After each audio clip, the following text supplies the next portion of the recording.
RS যেটা, এই RS গাড়িটা দেখলাম যে অস্থির। হ্যারিয়ারের থেকেও মানে এটা একটা স্ট্যান্ডার্ড গাড়ি, নিচু গাড়ি। হ্যারিয়ার একটু পুরাতন হইলে তখন বেশি উঁচা লাগে, মানে তখন কেমন যেন দেখা যায়। কিন্তু তোমার ফ্যাক্ট হচ্ছে গিয়ে নিচে গাড়ি তো মজা আছে সবকিছু, কিন্তু আমাদের দেশে তো নিচে গাড়ি চলে না। চলে না। এই যে একটু স্পিড ব্রেকারে যদি হোন্ডা সিভিক নিয়ে আসো না, বাইরে দিন করে বাড়ি খাও।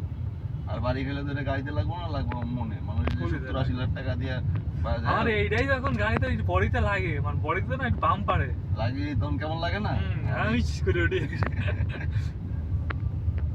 আর সেদিকে এখন ওই 80 লাখ টাকা গাড়ি যখন, অবশ্য যে লোক 80 লাখ টাকা 1 লাখ কোটি টাকা দিয়ে গাড়ি কিনতে পারে, ওর আসলে একটু ফিলিংস কমও থাকতে পারে।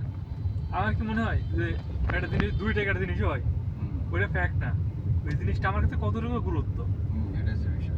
এইটার উপর ডিপেন্ড করে নিজের মনে কষ্ট লাগে।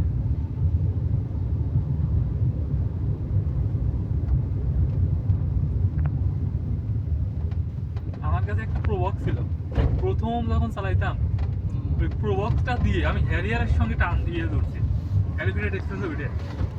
হ্যারিয়ার এক কথা তোলে না, আমি ও মানে টপকে চলে আসি। কিন্তু অত মায়া আছে এরকম, তো অত এরকম মায়া ছিল না। মায়া ছিল না, এই জায়গায় তো কথা। আর গাড়িটার যে টান ছিল, এক্স করোলার ইঞ্জিন, পাতলা গাড়ি, বাতাসের আগে উঠতো। হ্যারিয়ার তো অনেক ভার, টান উঠতে একটু সময় লাগবে, এই গাড়ির টান উঠতে অনেক সময় লাগে। চিপাগুলিতে তোমার ঢুকে গেছে। হ্যাঁ, আমরা ডান দিকে ঢুকলাম, চলে আসছি।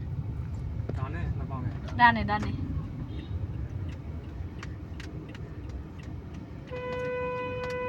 কেমন ড্রাইভার? এটা কোনো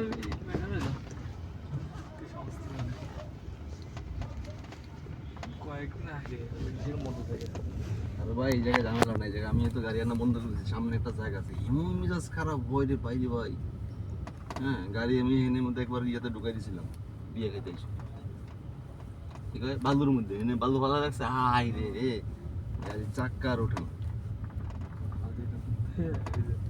নীলা মার্কেট না তো? হ্যাঁ হ্যাঁ হ্যাঁ, বুঝছি, 300 মিটার দিকে। নীলা মার্কেটের পাশে এই যে জলসিঁড়ি একটা পার্ক, তারপরে রাস্তাটা নতুন করে, ওই ভিতর নিয়ে